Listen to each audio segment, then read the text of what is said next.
So this is pretty much as real time as we're going to get. On piggybacking on the series of bringing the boat back from the BBIs, we've gotten a lot of comments, so we just wanted to share our thoughts, our final thoughts and summary of our moorings process. Tips we've learned. Tools to take. And the cost of the captain was about. So while we were on island, we shelled out about. So the passage prep to bring our boat home totaled. Plans for us is, so the big question is, would we purchase a boat from the moorings again?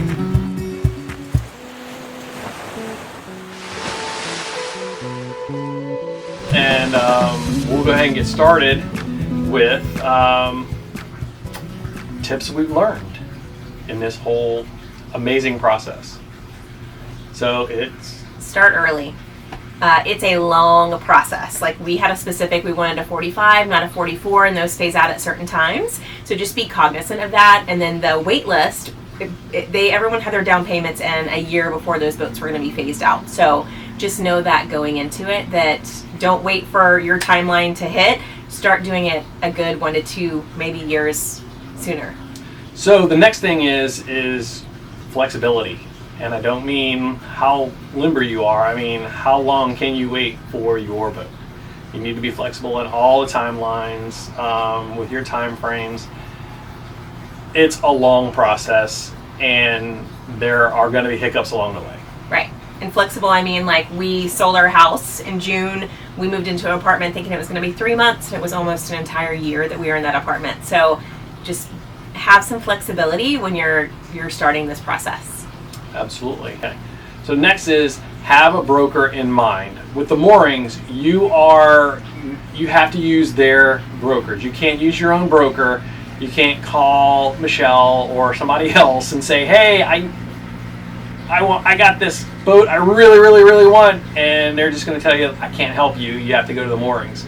So do your research, get online, find out who you want to use. Do not contact the moorings through their website saying I'm interested in a boat. Or you're just going to be the first broker that gets your email is who's going to get back with you. And we didn't know that, and we got stuck with a crappy broker who's no longer with the moorings. Enough said. That's with another reputable company selling catamarans. Understand the contract is heavily favored in the moorings. It's not a shocker. Just be aware of that. The phrase time is of the essence is something that you're going to want to use. The moorings are located, the headquarters for moorings are located in Florida. That being said, contract language in Florida is what's going to take precedence.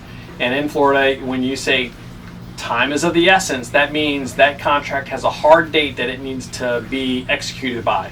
If the moorings can't meet that time frame, you are free to get out of that contract and get all your money back. So keep that in mind. That's one of the ways that if something goes south that you can, try to recoup anything or, stop the process. All right, and next is survey. So the first one, and I think the very most important one, is to be present for your survey. Absolutely. Do not let somebody do it by themselves. Be there. Husband and wife, if it's a couple buying the boat, because they both, it can take 2 people to go through the whole boat. You think an 8-hour survey is a really long time, but it goes by super, super quick. And be flexible with your time frames, because I would say at least have a 3-day on island time, because if it rains, if they can't haul your boat out, if you can't go out for the sea trial, you want to be there for all of that. So just make sure you're a little flexible with your time frames. Next is bring a spreadsheet. That's important. I met a great woman on the dock in Fort Lauderdale, and I'm sorry I don't know your name, but she owns a Leopard 48, gave me an incredible spreadsheet based on her buying process of a Leopard 48 with moorings. But it basically went by port aft cabin, port forward, the different heads, room by room, the things that she wanted to check off. And it's like your blinds, make sure your shades latch all the way, that magnetic snap, your screens, your door knobs aren't limp. Gives you a whole list of things not to forget, and test every single one of those things. You got to understand, your surveyor is there. He's checking basic items like, is something serviceable? Is it working? Is it not working? He's not going to get into, well, he may see a leak or something like that and notate that. But at the end of the day, he's just going to tell you if it's working, if it's not working. The problem with that is our boat worked until we got off the dock. Like the oven worked, but we didn't know that it didn't go above 200 degrees. We were going to replace it anyway, but and like our AC, we're having to replace our starboard AC because it has a coolant leak in one of the coils that we can't get to fix it. So yes, it worked on survey, but there's still things that you may have to fix afterwards. Yeah. So be aware of that. Even though you're buying a boat that you're thinking it's brand new to you, there may be repairs that need to be made. And expect to make a full service kit on all of your toilets. Just the maintenance is not the best with the Moorings because it's quick turnover, so they do whatever they can to get those boats fixed and back out. So some of your repairs may have been done and it may have been maintained, but not been maintained properly. So that's just one thing. So you're going to want to do service kits on all the toilets. So next, take very detailed video and pictures of everything on the boat. If you can get serial numbers, even better. If you can mark things, if you can find a way to mark those integral parts. Yeah. Sharpie markers, the only thing we're kind of thinking of because you're under contract. So it is your boat. Just maybe in an inconspicuous place and then take a picture of it. But that way, at least you kind of know that what is on your boat at survey is what's on your boat when you come back. Because like our boat was hauled out for hurricane season. They took all the sails off. So we don't know if the sail that they put back on was actually the sail that we used during survey. I believe it was. Next is tools to take, and I will list the list of tools. Some quick things that we thought over was the oil sample kits that Rob got, I believe, from Ring Power or Power Cat. Yeah, I mean, you can go to any, like a diesel service place, Power Cat or anything like that, and get these service kits. That it's a testing kit for oil. It has a little pump with it. You bring them with you. Make sure you buy the pump with it, but get 4 kits because you want to do both your engines and your sail drives. And if you wanted to do generator, another kit for that as well. But you would take the oil, once you warm everything up, take the oil out of it in a test kit, you send that off, and then you get back an analyzed data of what's in that oil, whether it's did they have water in the oil, is there metal shavings in the oil that shows something's wrong with the engine. It's not going to give you a full picture because we don't know when the oil was changed last or really, how many times they changed the oil and how often they changed the oil, but what type of oil? It gives you a good enough picture to make a decision. Right. Let your broker know that once your boat is under contract and in phase out, and nobody should touch that boat. That should be spoken for, and like we've been told, they shouldn't come on your boat and take your parts, but it does happen. But just expressing that to your broker, I mean, I don't know whether you should put tape on the back door that says do not enter. I'm not exactly sure about that. Yeah, I mean, we had a lot of comments about, when, no, they didn't. Yes, they did. They took parts off of our boat, and they shouldn't have. That is technically theft. They did make it right in the end, but you guys are right, absolutely. We could have probably walked away from the deal, but by that point, the deal was already done because we had actually closed on the boat like 3 days prior to that. And we'll touch on that towards the closing part. Yeah. Next is the waiting period, because there's going to be a waiting period between your survey and when you actually go back to the island to close on your boat. And depends on how busy they are, that waiting period may be extensive. We had 32 boats phasing out at the same time from the British Virgin Islands. We're told they're never going to do that again. They're going to try and shuffle in between islands, so it's not such a big quantity. But even people that have bought, it's a long-standing thing. When you go to do a phase out or buy a boat from the Moorings, it's not a quick process. Yeah. So weekly contact with your brokers. These brokers have weekly meetings with the yard manager and the broker on site or whatever island you're buying from weekly. Find out what day that is, and you be on the phone that afternoon or next morning with your broker. What's my update? What's my update? So. And push for your initial closing date. We've heard they get pushed back all the time, but again, use that key phrase, time is of the essence. And then reach out to Facebook groups. We found several people that were actually phasing out from the Moorings in Tortola at the same time we were. Hi, Allie. Hi, Jim. It's, misery loves company, but they would be told one thing, we would be told one thing, they would pose a question to one group, we'd pose to another group. It was just that camaraderie helped us to kind of get through the process. But that provided everybody, even them and us, more information, and information is the key. And that helped us get along and move our process a little bit faster and help them as well. So, So moving on to closing, I would say at least arrive to your base 1 week early and try to stay as close to your base as possible so you can oversee the work that's being done on the docks. Because contrary to popular belief, our boat sat on the hard and in the water for like 7 months and nothing happened. All the work happened within the last probably 30 days before closing, which, is typical because everywhere other boats getting done.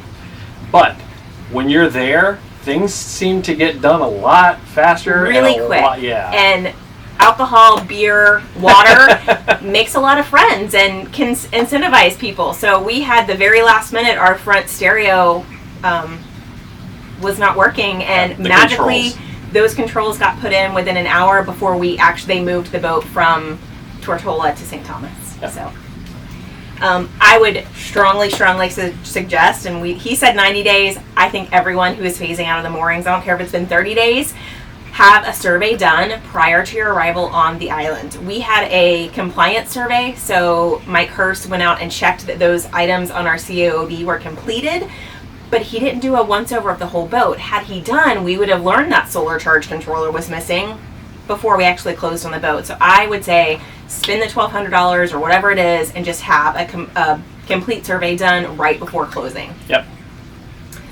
And next is go ahead and having a rigging inspection, because a surveyor, they'll go up the mast, they'll take a look, but they're not riggers, and so you don't know exactly what that rig's been through. These are charter boats again. So Rob noticed that when we came back to the boat, there was a twist in the line or at the top of one of our halyards.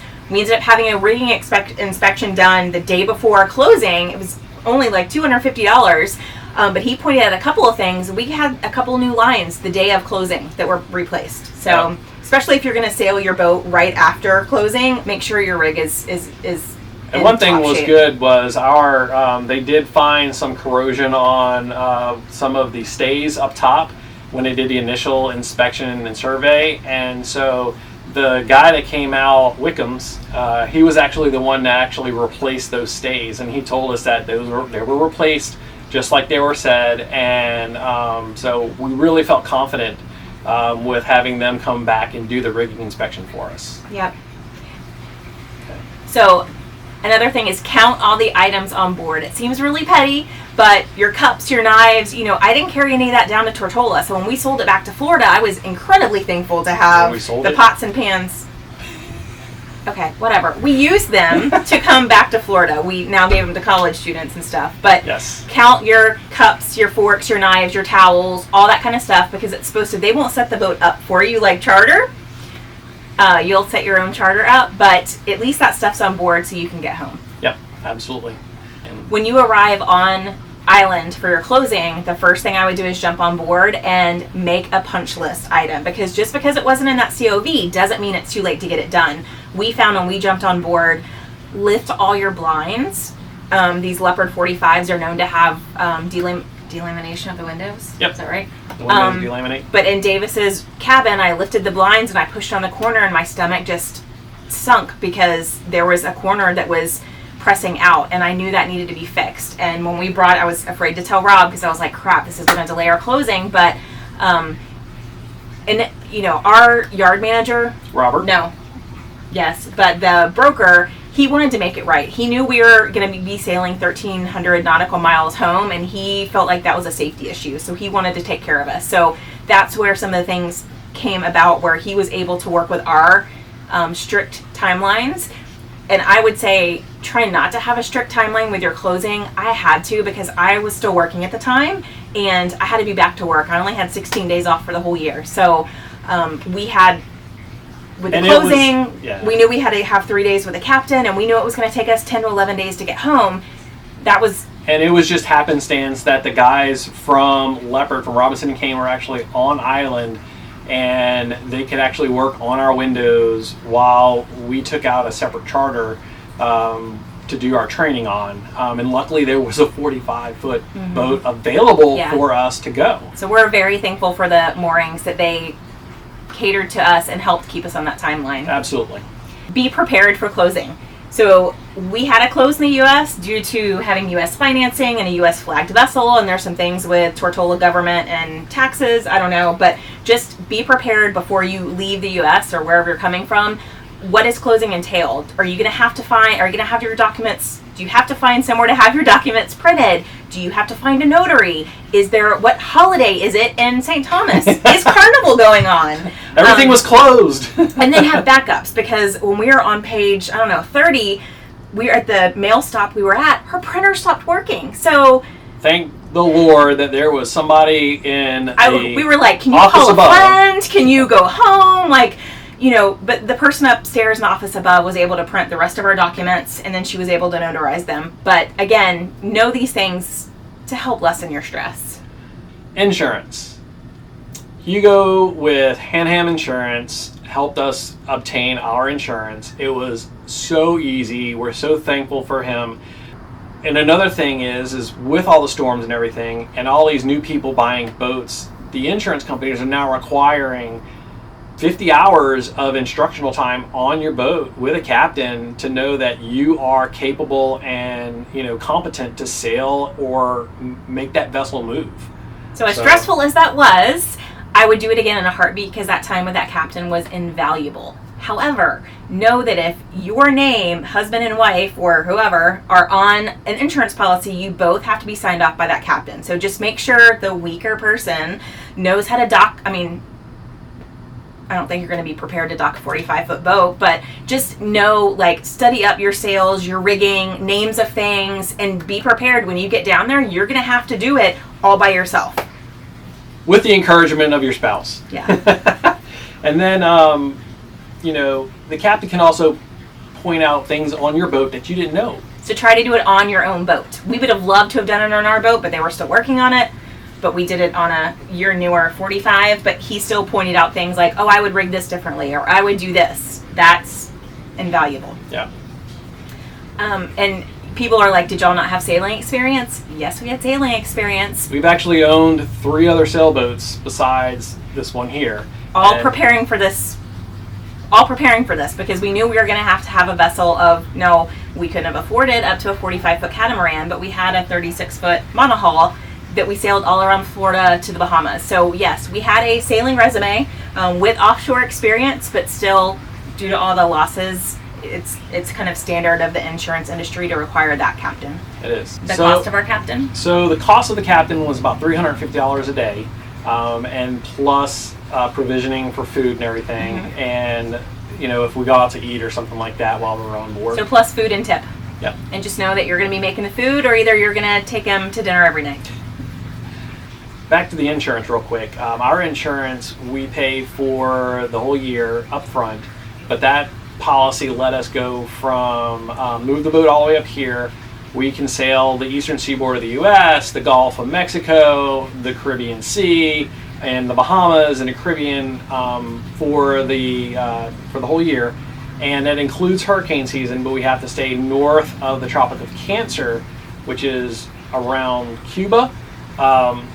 We have to stay north for hurricane season, and if we go to the Bahamas, we're covered in the Bahamas unless there's a hurricane. If there's a hurricane, we are not covered in the Bahamas, but we are covered everywhere else above the Tropic of Cancer. So it's kind of nice. We're sitting here in Florida during hurricane season. And we wanted to, because we wanted to outfit our boat close to family and get our kids off to college and stuff. So the cost for ours for this year is $15,000. Hoping that goes down next year. We'll see. And when you're budgeting everything, don't forget about those closing costs. Travel costs. Yeah. Buying a boat in another country it's a lot more expensive than people think. Just our travel costs to get down for the closing was $746. That was taxi rides of $146 and multiple ferry journeys back and forth. and that came to a 600. And we took flights down, but we used points for flights, so we didn't really count that in there. But if you're not using points, it could get rather expensive fast. Yeah. Lodging, we spent $691, and that's one night in St. Thomas at $219 and one night in Tortola for $472. And we didn't by any means stay at the nicest hotel, but we didn't stay at the dumps. But lodging can add up super, super quick. So next is food. We spent a total of $635. Dining out was about $420, eating at Pusser's and a couple other places that we really wanted to try. And then, of course, we had to provision for that charter with our captain, and that came to $215. And that's because I knew some of the food, like mayonnaise and mustard, we could reuse it as we went home. So next is closing fees for a total of $1,492. So that included a documentation specialist at $1,327, and then of course the printing and the notarizing of all the documents and sending them back to the U.S. overnight mail. And overnighting them back, that came to $165. We also did a compliance survey prior to closing. That cost $400. And that's just where he went back out and checked off those items that were on our CAOV to make sure that they were done. Know that the Moorings is known to say, hey, I've got this done, this done, this done. You send a surveyor out and the surveyor's like, hey, that's not been done. So double check with your yard manager that stuff's been done, or those costs for your surveyor to keep going back out is really, really going to add up. Yeah, ours did it by the hour at $200 an hour, so he had to go back out twice. Yeah.